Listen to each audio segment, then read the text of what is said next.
मनामध्ये क्लेश आहे, वाईटही वाटतं की या 26 जानेवारीला प्रजासत्ताक दिनाला आपण एवढ्या मोठ्या संख्येमध्ये, हजारोच्या संख्येमध्ये मोर्चा घेऊन पायी चालत मुंबईपर्यंत येतात.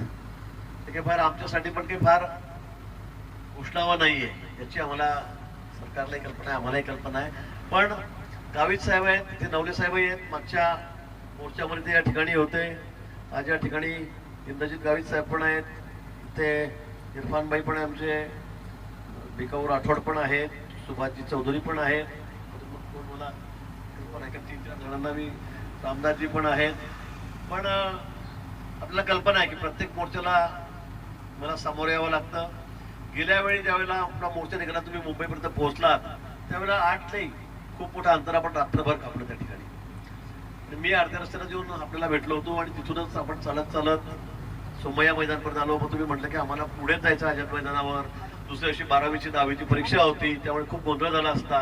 म्हणून आम्ही विनंती केली आणि आमच्या विनंतीला मान देऊन तुम्ही रात्री, मला वाटतं सोमय्या मैदानावर फक्त तासभर तरी विश्रांती घेतली आणि परत आपण 4 वाजेपर्यंत सकाळी आपण चालत चालत, मी आपल्या सोबतच होतो, खूप अंतर आपण चालत आलो आणि चर्चाही करत आलो. चर्चेतून मार्ग निघत असतात. शेवटी शेवटी आपलाही उद्देश आहे की लोकांना न्याय मिळाला पाहिजे, शेतकऱ्यांना न्याय मिळाला पाहिजे, गरीब जनतेला न्याय मिळाला पाहिजे, हाच त्या ठिकाणी आहे. आणि सरकार त्यासाठी नसतं. आणि देवेंद्रजी सारखे संवेदनशील नेते असले तर मग तर काही बोलायला नको मला असं वाटतं. पण त्यावेळेला आपण अनेक प्रश्नावर आपण चर्चा केली आणि चालता चालताना अनेक प्रश्न सोडवलेले होते. त्यावेळेला अजून मग सगळं झालं, ठरलं, अधिकाऱ्यांसमोर ठरलं, पण आपण म्हणतात की त्यातून अजून काही विषय राहून गेलेले आहेत. नंतर आपण लोकांमधले नेते आहात, कष्टकरी शेतकऱ्यांचे नेते आहात, त्यामुळे आपण वारंवार, आपला स्वभाव तो आहे संघर्ष करणं, मोर्चे काढणं आहेत, ते असला पाहिजे आणि यातूनच मार्ग निघत असतो, यातून चर्चेतून एक एक प्रश्न सुटत असतो. मी पण तर आदिवासींचं हे लाल वादळ मुंबईच्या दिशेने निघालेलं आहे. ते थोपवण्यात सरकारला यश येते का, त्यांच्या मागण्या मान्य करण्यात यश येते का, हे पाहावं लागेल. पण वळूया एका महत्त्वाच्या बातमीकडे. प्रजासत्ताक दिनाच्या पूर्वसंध्येला देशातल्या वेगवेगळ्या मान्यवरांना, वेगवेगळ्या क्षेत्रातल्या मान्यवरांना पद्म पुरस्कारांची घोषणा झाली. आपापल्या क्षेत्रात अमूल्य असं काम करणाऱ्यांचा हा सन्मान पद्म पुरस्कारानं करण्यात येतो. यंदाच्या पुरस्कारांमध्ये महाराष्ट्राचे माजी राज्यपाल भगतसिंग कोश्यारी यांच्या नावाचा समावेश करण्यात आला आणि त्यावरून महाराष्ट्राचं राजकारण तापलंय. कोश्यारींना पद्मभूषण पुरस्कार, मवियाचे प्रहार. संविधानाची हत्या केल्याबद्दल राष्ट्रपतींनी किंवा प्रधानमंत्र्यांनी त्यांना पद्मभूषण दिला असेल तर मी त्याचा निषेध करतो. लोकशाहीच्या हत्येसाठी कोश्यारींचा सन्मान. या स्वरूपाच्या शिवशाहू फुले आंबेडकर आणि संविधानवादी एकंदरीत विचाराच्या सर्व कार्यकर्त्यांचा अपमान या निर्णयाच्या अनुषंगाने झाला. राऊत सपकाळांचा पुरस्कारावरून हल्लाबोल. ते तर छोट्या मनाचे, फडणवीसांचा पलटवार. काही छोट्या मनाचे लोक या ठिकाणी एक प्रकारे विवाद उभा करतायत. महाराष्ट्राचे माजी राज्यपाल भगतसिंग कोश्यारींना पद्म पुरस्कारावरून महाराष्ट्रातल्या विरोधी पक्षाच्या उमटलेल्या या प्रतिक्रिया. संविधानाची हत्या केल्याबद्दल राष्ट्रपतींनी किंवा प्रधानमंत्र्यांनी त्यांना पद्मभूषण दिला असेल तर मी त्याचा निषेध करतो. संविधानाची पायमल्ली करणाऱ्या माणसाला पद्म पुरस्कार देणं हे दुर्दैव आहे. प्रजासत्ताक दिनाच्या पूर्वसंध्येला देशातील 131 मान्यवरांना पद्म पुरस्कारांची घोषणा झाली. विविध क्षेत्रात अलौकिक कार्य करणाऱ्या मान्यवरांना सर्वोच्च नागरी सन्मानांपैकी एक असलेल्या पद्मविभूषण, पद्मभूषण, पद्मश्री अशा 3 प्रकारचे पुरस्कार देण्यात येणार असल्याचं जाहीर करण्यात आलं. पण यातील एका नावावरून सध्या महाराष्ट्रातलं राजकारण तापल्याचं पाहायला मिळतंय. हे नाव अर्थातच महाराष्ट्राचे माजी राज्यपाल भगतसिंग कोश्यारी. कोश्यारींना पद्मभूषण पुरस्कार जाहीर झाला, पण कोश्यारींच्या या पुरस्कारावरून महाविकास आघाडीच्या नेत्यांनी टीकेची झोड उठवायला सुरुवात केली आहे. महाराष्ट्रात लोकशाही, संविधानाची हत्या करून भाजपचं सरकार बसवल्याबद्दल कोश्यारींचा सन्मान झाल्याचा टोला खासदार संजय राऊतांनी लगावला. काही करून महाराष्ट्रामध्ये बहुमतातलं सरकार पाडून उद्धव ठाकरे यांचं भारतीय जनता पक्षाचं किंवा शिवसेना तोडून त्या गटाचं सरकार आणायचं होतं आणि ते त्यांनी करून दाखवलं. आणि त्यासाठी लोकशाही, संविधान आणि महाराष्ट्रातील जनतेच्या लोकभावना पायदळी फिरवल्या. संविधानाची हत्या केल्याबद्दल राष्ट्रपतींनी किंवा प्रधानमंत्र्यांनी त्यांना पद्मभूषण दिला असेल तर मी त्याचा निषेध करतो. खरं तर महाराष्ट्रात भगतसिंग कोश्यारी आल्यापासून वादाला सुरुवात झाली. त्यामुळे भगतसिंग कोश्यारी आणि वाद हे जणू समीकरण बनलं. नोव्हेंबर 2019 मध्ये पहाटेच्या शपथविधीवरून बरंच राजकारण रंगलं. कोश्यारींनीच देवेंद्र फडणवीस आणि अजित पवार यांचा पहाटेचा शपथविधी अत्यंत घाईत पार पाडल्यामुळे त्यांच्यावर घटनात्मक पदाचा दुरुपयोग केल्याचा आरोप झाला होता. 2020-21 मध्ये 12 आमदारांच्या नियुक्त्यांचा वाद कोश्यारींच्याच काळात झाला. महाविकास आघाडी सरकारनं शिफारस केलेल्या विधान परिषदेच्या 12 आमदारांच्या नियुक्तीच्या फाईलवर त्यांनी प्रदीर्घ काळ स्वाक्षरी केली नव्हती, ज्यामुळे राज्य सरकार आणि राज्यपाल यांच्यात मोठा संघर्ष झाला. मार्च 2022 मध्ये संभाजीनगरमध्ये बोलताना कोश्यारींनी समर्थ रामदास हे शिवाजी महाराजांचे गुरु असल्याचं विधान केलं. कोश्यारींच्या या विधानावरून चांगलाच वाद पेटला. उदयनराजे भोसलेंनी याचा निषेध करत थेट राष्ट्रपतींना कोश्यारींची तक्रार केली होती. मार्च 2022 मध्ये कोश्यारींनी सावित्रीबाई फुले आणि महात्मा ज्योतिबा फुले यांच्या बालविवाहाबद्दल वादग्रस्त विधान केलं. बालविवाहाचा उल्लेख करत कोश्यारींनी हसत लग्नानंतर तो मुलगा आणि मुलगी काय विचार करत असतील असं विधान केलं. त्यावरून चांगलाच वाद पेटला होता. जुलै 2022 मध्ये एका कार्यक्रमात बोलताना कोश्यारींनी मराठी माणसाबद्दल आक्षेपार्ह विधान केलं. जर मुंबई आणि ठाण्यातून गुजराती आणि राजस्थानी लोकांना काढून टाकलं तर मुंबई आर्थिक राजधानी होणार नाही असं कोश्यारी म्हणाले.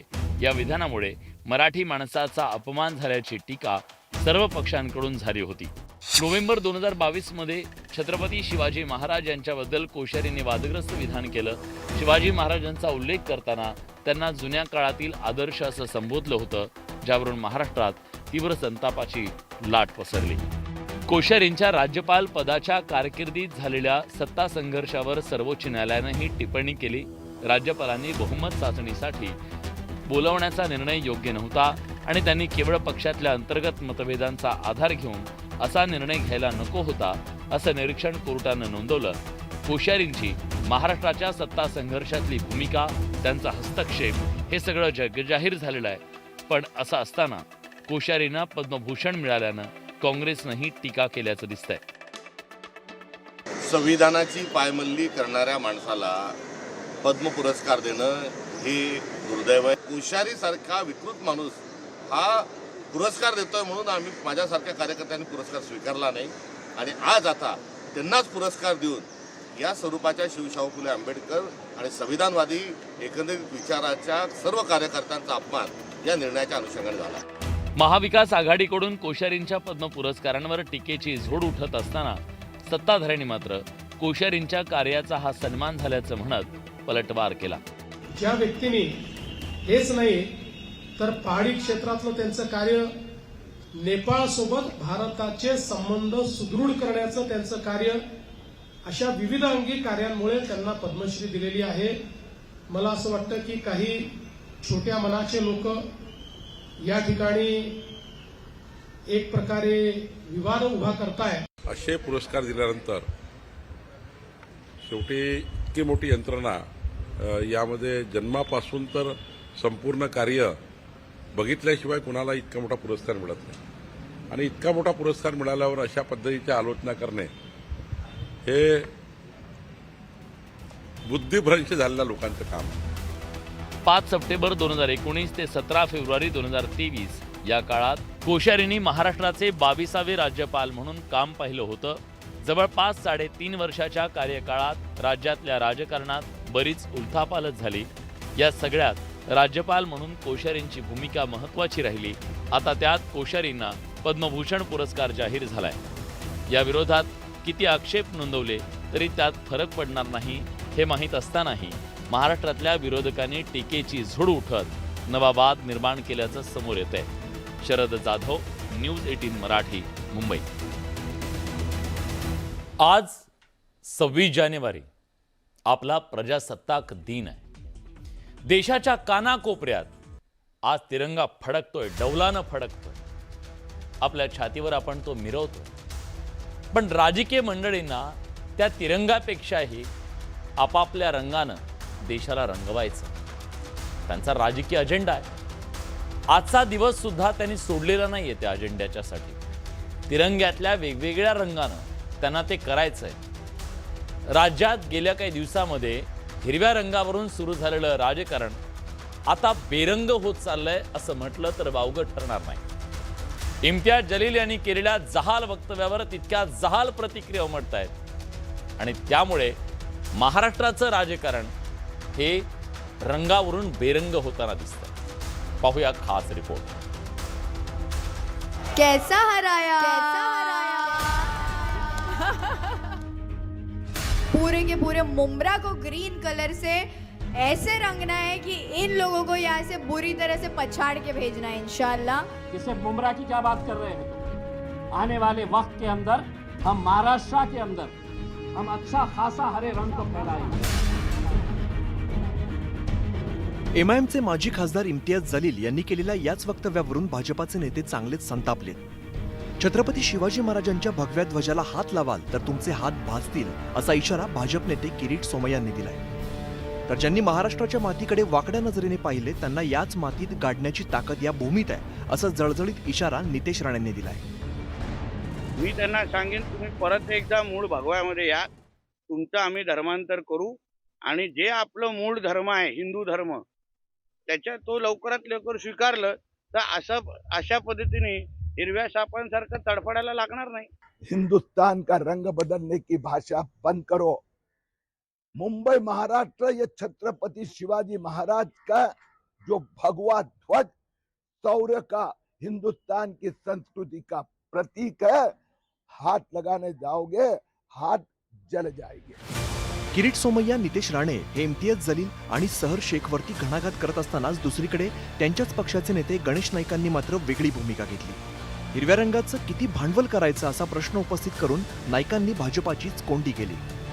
मी माझ्या आयुष्यामध्ये शिवसेनेत असताना सुद्धा हिंदू, मुसलमान, बुद्ध, ख्रिश्चन, जैन, शीख धर्माच्या पलीकडे जाऊन माणुसकी धर्माने जतन केला. म्हणून गणेश नाईक ज्यांना राजकारणामध्ये यशस्वी व्हायचं असेल ना त्यांनी अशा प्रकारच्या स्वतःच्या स्वार्थाकरता भिंती नाही टाकायची. गणेश नाईकांनी भाजपाला घरचा आहेर दिला तर ठाकरेंच्या शिवसेनेचे खासदार संजय राऊतांनीही याच मुद्द्यावरून भाजपाला जोरदार टोले लगावले. रंगांचं राजकारण हा भाजपाचा जुना धंदा असल्याचं वक्तव्य राऊतांनी केलं. हिरवा रंग हा निसर्गाचा रंग असून त्यावर सर्वांचाच अधिकार असल्याचं राऊतांनी सांगितलं.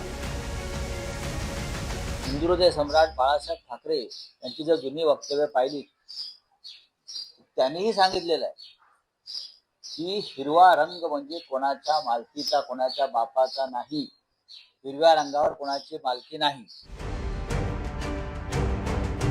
पर्यावरणासाठी कार्य करणारे अभिनेते सयाजी शिंदे यांनीही रंगांवरून सुरू असलेल्या राजकारणावर तोफ डागली. एखाद दुसरा कोणतरी म्हणतो हिरवा करू, एखाद दुसरा भगवा म्हणतो. म्हणून कुठलाही रंग कोणाच्या बापाचा नाहीये. सर्व रंग आहेत ते निसर्गाचे आहेत. हिरवा निसर्गाचा आहे, भगवा निसर्गाचा आहे, निळा निसर्गाचा आहे, पांढरा निसर्गाचा आहे. सगळे रंग निसर्गाचे आहेत आणि मुख्य म्हणजे सूर्य सगळ्यात मोठा आहे. कैसा हराया रंगावरून सुरू झालेलं राजकारण गडद करून राजकीय लाभ घेण्याचा प्रयत्न नेत्यांकडून सुरू आहे. मात्र या मुद्द्यावरून होत असलेला अतिरेक राज्यातील इतर महत्त्वाच्या प्रश्नांवरून लक्ष विचलित करणारा आहे. परिणामी विरोधकांनीही सत्ताधाऱ्यांना सामान्यांच्या प्रश्नांची दखल घ्यायला लावण्यासाठी आक्रमक होण्याची गरज आहे. संतोष गोरे, न्यूज 18 मराठी, मुंबई. यानंतर आपण जाणून घेऊया सत्ताधाऱ्यांमध्येच कसं राजकीय वाकयुद्ध रंगलंय. एकनाथ शिंदेंचा टांगा पलटी करू असं खुलं चॅलेंज भाजपचे नेते मंत्री गणेश नाईकांनी निवडणुकीच्या दरम्यान दिलेलं होतं. निवडणूक संपली तेव्हा मात्र त्यांनी तलवार काहीशी मॅन केल्याचं दिसलं. निवडणूक संपल्यानंतर मवाळ झालेले गणेश नाईक आता पुन्हा आक्रमक झाले. त्यांनी पुन्हा एकदा एकनाथ शिंदेंना डिवचलंय.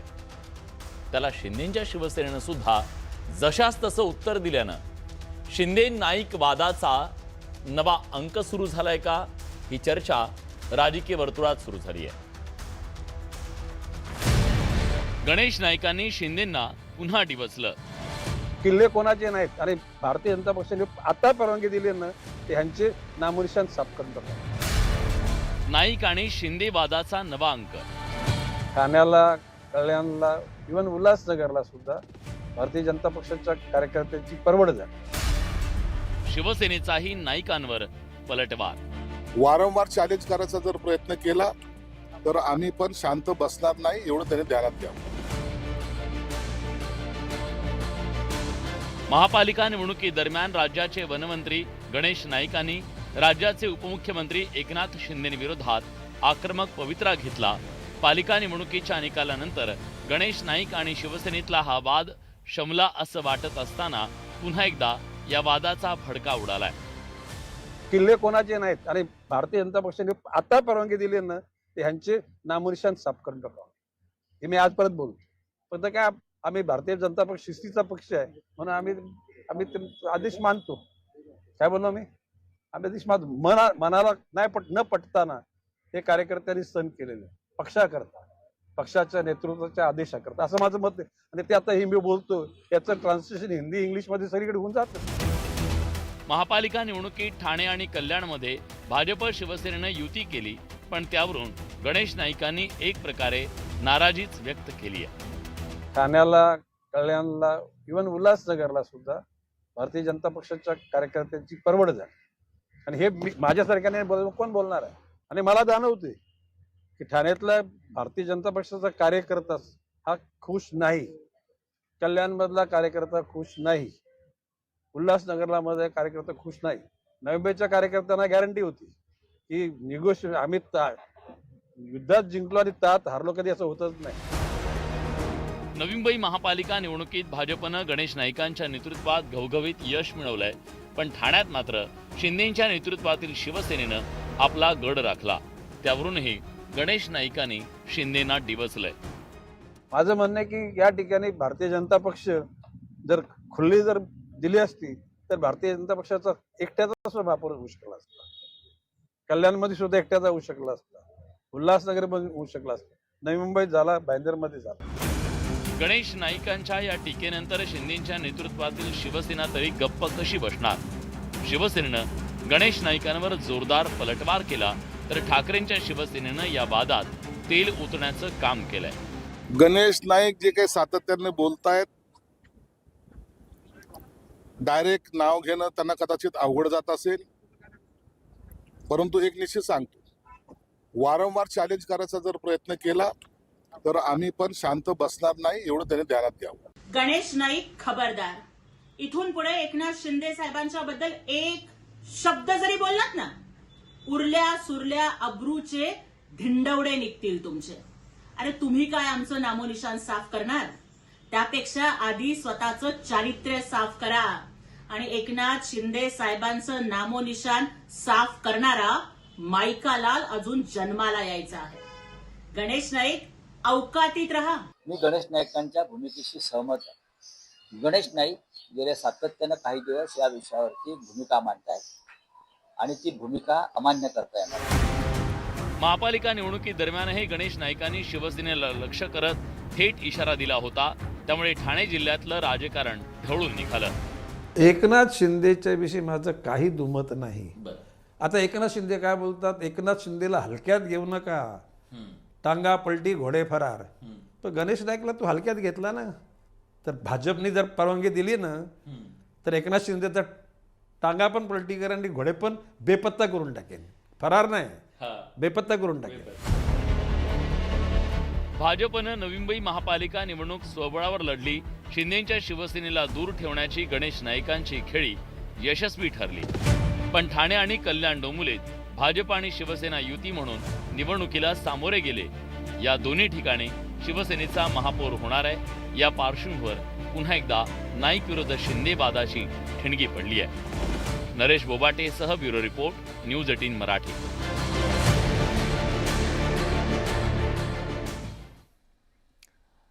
एक महत्त्वाची बातमी येते. ठाण्यात भाजपच्या गटनेतेपदी मुकेश मोकाशींची निवड करण्यात आली आहे. उद्या कोकण भवन आयुक्त कार्यालयात जाऊन गटस्थापना होणार आहे. गेल्या काही दिवसापासून रखडलेला हा सगळा प्रक्रियेचा भाग अखेर पुढे जाताना दिसतोय.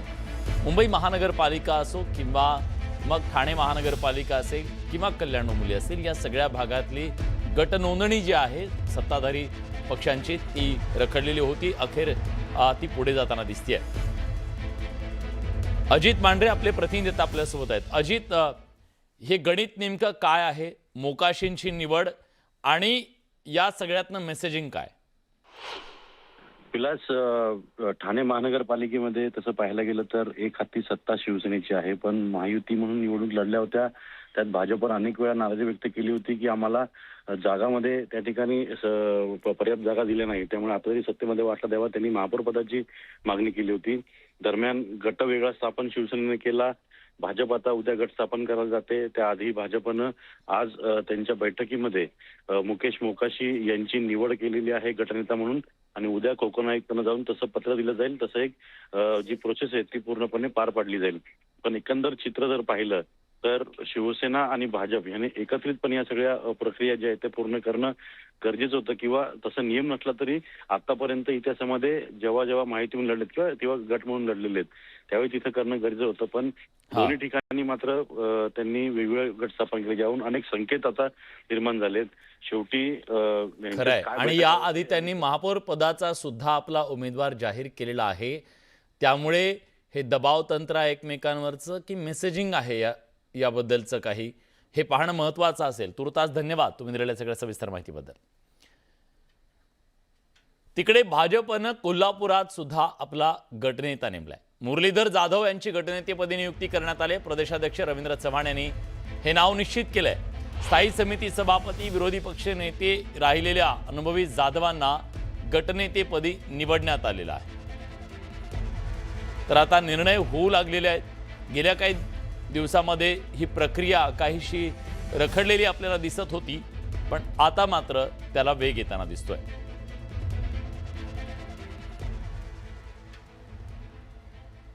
तिकडे नाशिकच्या वन कर्मचारी महिलेनं पालकमंत्री गिरीश महाजन यांना जाहीररित्या जाब विचारला.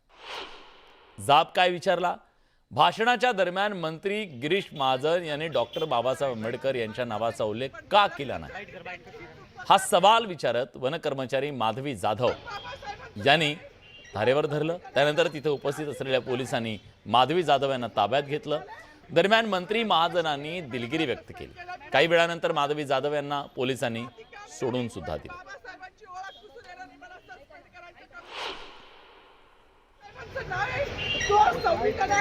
कारणीभूत आहे त्याला तुम्ही संपवायला निघाले. मला मीडियाशी घेणारे मॅडम मला सस्पेंड केलं. मी माळूंचे गाड्या उपसीन, मी माती काम करीन, पण बाबासाहेबांची ओळख पुसून येणार मला सस्पेंड करायचं करू शकता. मॅडम, बाबासाहेबाला संपवायचं काम करायचं नाही. 26 जानेवारी 15 ऑगस्ट मध्ये मी नाही मला आनंद होण्यात राहिला असेल असं नाहीये, पण तसा काही माझा कुठलाही हेतू नव्हता. तसा हेतू नव्हता. आणि त्याच्यामध्ये फक्त मी घोषणा दिल्या, भारत माता की जय, वंदे मातरम, शिवाजी महाराज की जय, बरोबर आहे.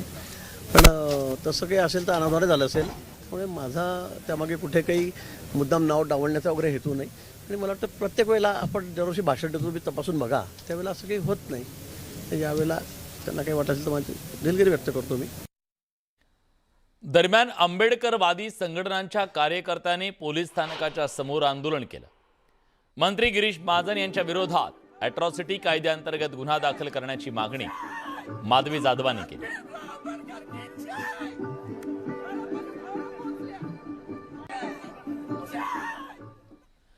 गिरीश महाजनांवर अॅट्रॉसिटी दाखल करावी, अन्यथा या ठिकाणी उपोषण करणार असा इशारा वनकर्मचारी माधवी जाधवांनी दिला. गिरीश महाजनांनी जो बाबासाहेबांचा अपमान केला आहे तो भरून निघण्यासारखा नाही. म्हणजे त्यांच्या दृष्टिकोनातून पाप धुवायला आता कुंभमेळा येतोय. तिथे जरी त्यांनी नदीत आंघोळ केली तरी तो धुतला जाणार नाही, इतकं मोठं पाप त्यांनी केलेलं आहे. त्यांचं पाप जेव्हा संविधानाच्याच मार्गाने त्यांच्यावर अॅट्रॉसिटी दाखल होईल ना तेव्हाच ते धुतलं जाईल. एवढीच माझी मागणी की त्यांच्यावर अॅट्रॉसिटी दाखल करावी, अन्यथा ह्याच ठिकाणी मी उपोषण चालू करणार आहे. दरम्यान प्रकाश आंबेडकरांनी त्या वनरक्षक अधिकाऱ्यांसोबत संवाद साधला.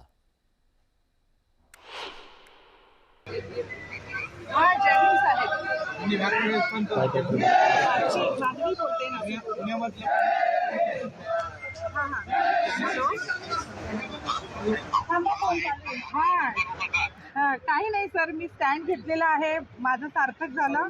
बाबासाहेब मी पुन्हा पोहोचवले सगळ्यांपर्यंत आणि इथून पुढे मला तुमचं मार्गदर्शन मिळावं एवढीच इच्छा आहे, कारण मी ॲट्रॉसिटीवर ठाम आहे. हो ओके. यानंतर कोल्हापुरातून एक मोठी बातमी येते. पन्हाळगडावरच्या सदोबा मंदिरामध्ये मशिदीचं अतिक्रमण झाल्याचा आरोप करण्यात आलाय. 3 मजली अनधिकृत मशीद उभारल्याचा हिंदुत्ववादी संघटनांनी आरोप केलाय. उद्या जिल्हाधिकारी कार्यालयात हिंदुत्ववादी संघटना एकवटणार आहे. त्या मस्जिदीवरून वाद चिघळण्याची शक्यता वर्तवली जाते. ज्ञानेश्वर साळोखे आपले प्रतिनिधी आहेत आपल्यासोबत. ज्ञानेश्वर, नेमकं हे प्रकरण काय आहे आणि हे अतिक्रमण कधी उभं राहिलंय? विलासजी, पन्हाळगडावरच्या ऐतिहासिक सदोबा तलावामध्ये आहे हे अतिक्रमण उभारलेलं. या ठिकाणी परंपरागत पूर्वीपासूनची मस्जिद आहे, मात्र या मस्जिदच्या आजूबाजूला आहे ते तलावामध्ये अगदी 3 मजले आहे ते अतिक्रमण झालेलं आहे. अशा पद्धतीचा आरोप आहे तो हिंदुत्ववादी संघटनांच्याकडून केला जातोय आणि या अनुषंगाने हे अतिक्रमण काढावे अशा पद्धतीची मागणी आहे ती वारंवार केली गेली. मात्र हे अतिक्रमण काढून घ्यायला आहे ते या मस्जिदच्या चालकाने हे ते नकार दिलेले आहे आणि त्यामुळे धार्मिक भावना आणि तेढ आहे ती निर्माण होण्याची शक्यता आहे ती या ठिकाणी नाकारता येत नाही. उद्या हिंदुत्ववादी संघटना संपूर्णपणे आहे ती कोल्हापूर जिल्ह्यातल्या एकवटणार आहेत. जिल्हाधिकाऱ्यांना या संदर्भातली आहे ती माहिती देणार आहेत. त्यानंतर हे अतिक्रमण काढून टाकावे अशा पद्धतीची मागणी आहे ती त्यांच्याकडून केली जाणार आहे. त्यानंतर तरी हे अतिक्रमण काढलं जाणार का हे पाहणं महत्वाचं आहे. मात्र एकूणच या प्रकरणावरून कोल्हापूरमध्ये पुन्हा एकदा वाद चिघळण्याची शक्यता आहे ती नाकारता येत नाही. धन्यवाद तुम्ही दिलेल्या सगळ्या सविस्तर माहितीबद्दल. सामंजस्यानं हा वाद सोडवला जावा हीच अपेक्षा. नगरपंचायत आणि महानगरपालिका निवडणुकीत कुणी तिकीट देता का तिकीट हे नाट्य बरंच गाजलं. कार्यकर्त्यांचा फुटलेला हंबरडा, हुंदके, आक्रोश आणि अश्रू सगळं काही आपण पाहिलं. त्याचा पुढचा अंक जिल्हा परिषद पंचायत समितीत सुरू झालाय का हा प्रश्न आहे. त्याचं कारण धाराशिवमधल्या शिवसेनेतल्या गोंधळानं नेत्यांना आज कार्यकर्त्यांच्या रोषाला सामोरं जावं लागलं. बघूया खास रिपोर्ट. धाराशिवमधल्या शिवसेनेत गोंधळात गोंधळ.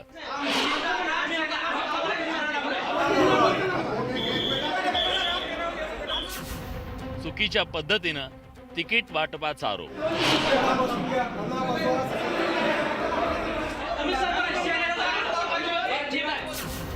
शिवसेना नेत्यांकडून गोंधळाची कबुली. मी त्यांच्यासमोर कबूल केलं, राजन साळवींनी कबूल केलं की आम्ही विश्वास ठेवला आणि कुणाच्या तरी हातामध्ये एबी फॉर्म दिले आणि त्यांनी चुकीच्या पद्धतीने वाटले. धाराशिवमध्ये जिल्हा परिषद निवडणुकीला सामोरं जात असलेल्या शिवसेनेत सारं काही आलबेल नसल्याचं चित्र समोर आलंय.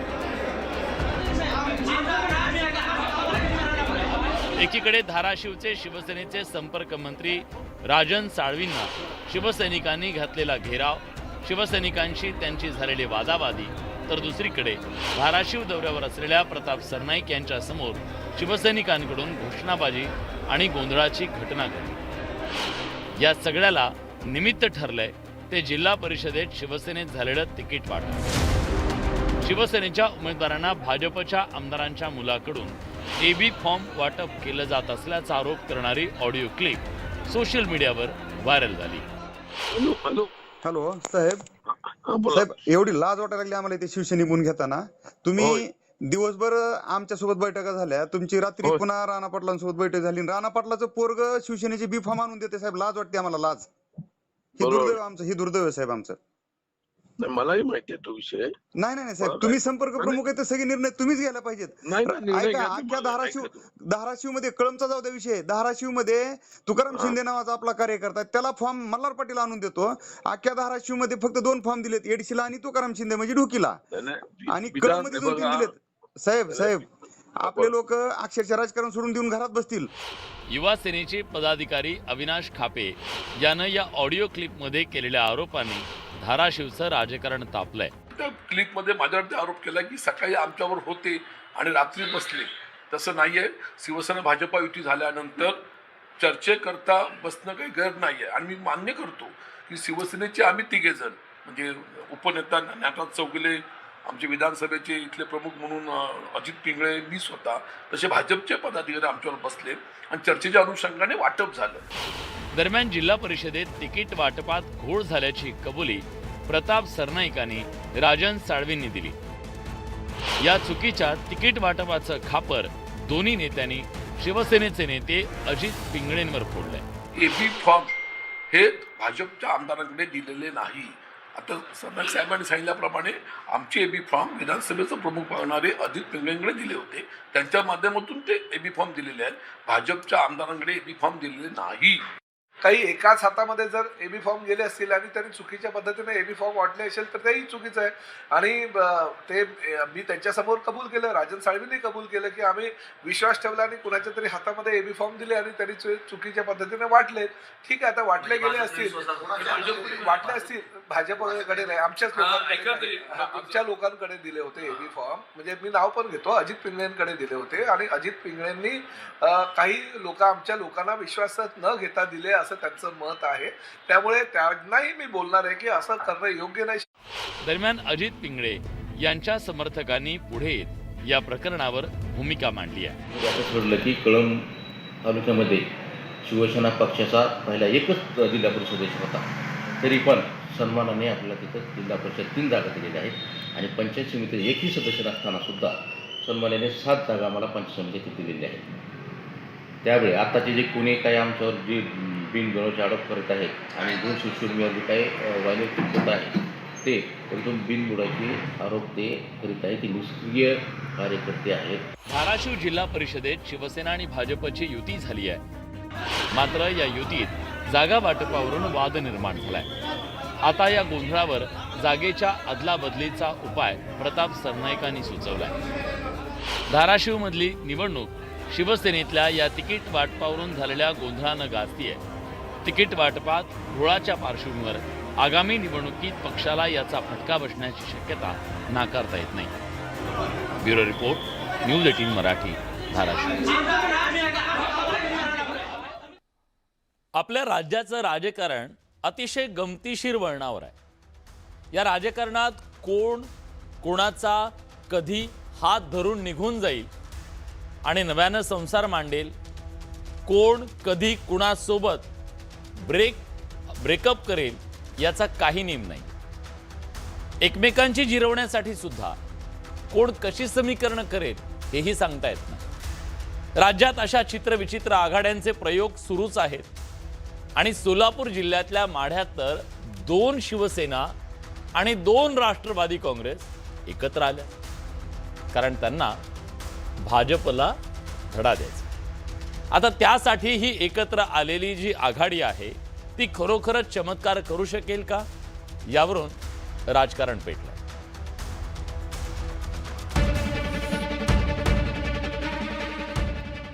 राज्यात एकमेकांच्या विरोधात असलेले आणि सत्तेत असलेले ही राजकीय पक्ष एकत्र आले.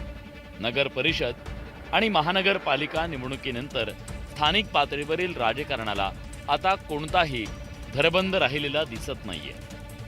आता तर जिल्हा परिषद, पंचायत समिती निवडणुकीतही पुढचं पाऊल टाकण्यात आलंय. माढ्यात ठाकरेंची शिवसेना, शिंदेंची शिवसेना, अजित पवारांची राष्ट्रवादी आणि शरद पवारांची राष्ट्रवादी हे 4 पक्ष भाजपच्या विरोधात एकत्रित आले.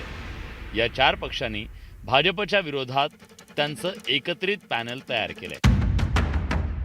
माढ्याचे खासदार धैर्यशील मोहिते पाटील आणि आमदार अभिजित पाटील यांच्या नेतृत्वातील हे पॅनल राजकीय मैदानात उतरले. मात्र या कार्यकर्त्यांच्या निवडणुका असल्यानं एकत्र येण्याचा मुद्दा फक्त स्थानिक पातळीपुरता मर्यादित असल्याचं शिंदेच्या शिवसेनेकडून स्पष्ट करण्यात आलं. तर स्थानिक राजकारण आणि राज्याचं राजकारण यात फरक असल्याचा मुद्दा ठाकरेंच्या शिवसेनेकडून मांडण्यात आला.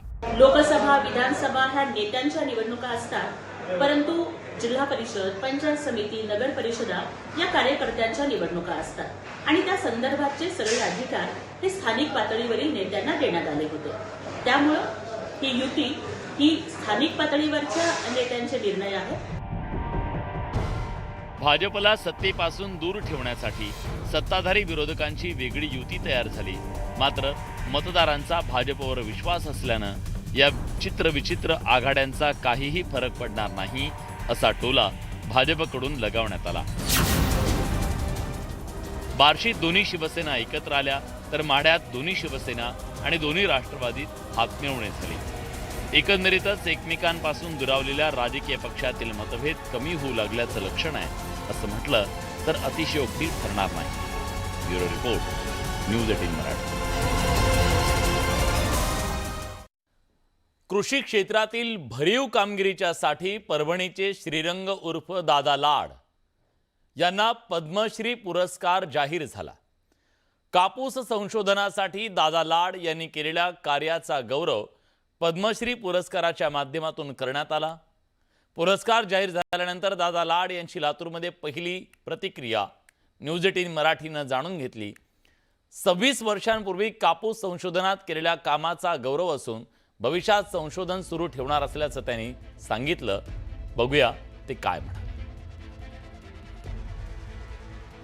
तुमची पहिली प्रतिक्रिया कशी आहे? एवढा मोठा सन्मानाचा पुरस्कार मिळालाय, काय काय वाटतं तुम्हाला? नाही, हा पुरस्कार मिळाला माझ्या व्यक्तिगत मुद्द्यासाठी मला तसं काही आनंद वगैरे असं नाही, पण त्याचा एक आनंद एवढ्यासाठी झाला, ज्यावेळेला एखाद्या गोष्टीला खूप प्रसिद्धी मिळते त्यावेळेला बाकीचेच लोक त्याचं अनुकरण करायला लागतात। आता माझ्या ह्या तंत्राला खूप प्रसिद्धी मिळणार आहे, त्यामुळे शेतकऱ्यांनी नक्की कौतुक म्हणून काय याच्यात आहे, या तंत्राकडे शेतकरी जातील, या तंत्राने ज्यावेळेला कापसाचं उत्पन्न घेतील आणि त्यांचं उत्पन्न वाढेल या दृष्टीने मात्र मला आनंद होतोय। आता एरवी किती जरी ओरडून सांगितलं तर शेतकरी काही स्वीकारत नव्हता, पण आता प्रसिद्धीचा न कळतच प्रभाव असतो। तुम्ही कुठल्या महत्वाच्या गोष्टी सुचवलेल्या होत्या, अजून कुठल्या गोष्टी सांगायच्या राहिल्यात, अजून काय सांगावं वाटतं या क्षेत्राविषयी तुम्ही जे कार्य केलेलं आहे? कापसाच्या संदर्भात नाही, कापसाच्या संदर्भातलं माझं गेली 26 वर्ष मी काम करतो आणि याचं संशोधन आज नाही लागलं, 26 वर्षापूर्वी मी याचं संशोधन केलेलं आहे।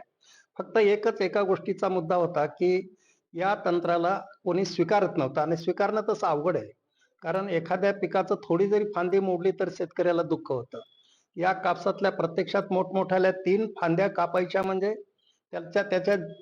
त्याच्याने शक्य होत नव्हतं, पण त्यांना इथं हे कळत नव्हतं की प्लस मायनसचं गणित आहे, म्हणजे साधारणपणे 3 फांद्या कापल्यामुळे काही उत्पन्न घटणार आहे, पण हे घटल्यामुळे तिप्पट उत्पन्न वाढणार आहे हे त्याची त्याला जाण होती, म्हणून तो हिंमत करत नव्हता। मी बऱ्याच वेळेला बाकीच्यांना म्हणत होतो विद्यापीठ कॉलेज झाला प्रसिद्धी आहे, शास्त्रज्ञ बोलायला लागा, आणि दादा लाड काही अथॉरिटी नाही, पण कृषी विद्यापीठातला शास्त्रज्ञ नक्की अथॉरिटी आहे। त्याचा किती कळतं हा भाग सोडून दे, पण अथॉरिटी तर आहे, आणि ही अथॉरिटी जर तुम्ही कामाला लागला तर आपल्या देशाचं उत्पन्न वाढेल। परंतु तसा काही प्रतिसाद फार मिळत नव्हता, पण मला असं खात्री आहे या माध्यमातून आता बऱ्याच शेतकऱ्यांपर्यंत हा विषय जाणार आहे आणि शेतकरी हे जर करायला लागतील, कापसाचं उत्पन्न म्हणजे माझ्या देशाचं उत्पन्न नक्की वाढेल या माध्यमातून। निश्चितपणे दादा, पण शेतकऱ्यांचे बरेचसे प्रश्न अजूनही प्रलंबित आहेत। मग तो कापूस उत्पादक शेतकरी असेल, सोयाबीन उत्पादक असेल किंवा अन्य शेतकरी असेल, त्यांचे अनेक प्रश्न प्रलंबित आहेत। हमी भावापासून शेतकऱ्यांचे जे प्रश्न आहेत ते अजूनही मोठ्या प्रमाणात सरकार दरबारी खितपत पडलेले आहेत, त्याच्या विरुद्ध तुमचा संघर्ष सुरू राहणार? मी भारतीय किसान संघाचा कार्यकर्ता आहे। संघटनेचं सूत्र आहे, त्रिसूत्री आमचं काम चालतं, संघटन, संघर्ष, संरचना। आता माझं हे संशोधन आहे 3ऱ्या गटात येतं संरचनेमध्ये, पण आपण पाहतो संघर्ष, पण संघर्षाचा पाय असतं संघटन मजबूत असतं। यासोबत बडे मुद्देमध्ये आपण एक छोटासा ब्रेक घेतोय, कुठे जाऊ नका, पहा फक्त न्यूज 18 मराठी।